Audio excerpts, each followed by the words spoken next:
দুর্নীতিতে 5 বার চ্যাম্পিয়ন হওয়ার দলের ডাকাতে কি বলে শুনুন।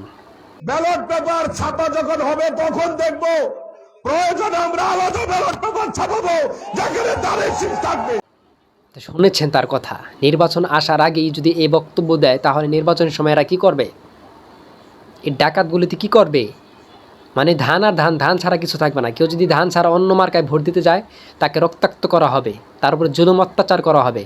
ওই আওয়ামী লীগের মতো।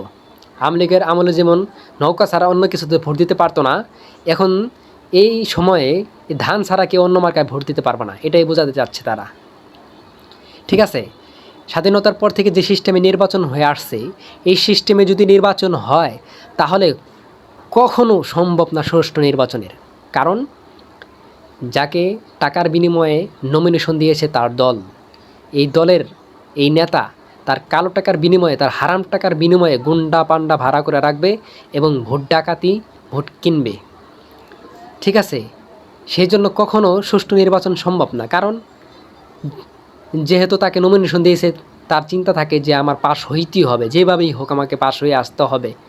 কারণ এত টাকা দিয়ে নমিনেশন নিয়েছি এবং আমার একটা সম্মানের ব্যাপার আছে, যে এজন্য কালো টাকা দিয়া গুন্ডা পান্ডা ভাড়া করিয়া ভোট কেন্দ্র দখল করিয়া যেই সিস্টেমে হোক আমাকে পাস করতেই হবে, এই নিয়তটা থাকে। আর যদি পিআর সিস্টেমে নির্বাচন হয় তাহলে মনে করবে যে কে না কে এখানে পাস হয়, আর আমার দল থেকেও যদি এখানের ভাগ পাওয়া যায় এই আসনে, আমার দল কাকে না কাকে সিলেক্ট করে সেটা তো আমার জানা নাই। তাহলে এখানে আমার মাথা ঘামানোর দরকার নাই, আমার নিজের টাকা ব্যয় করার দরকার নাই।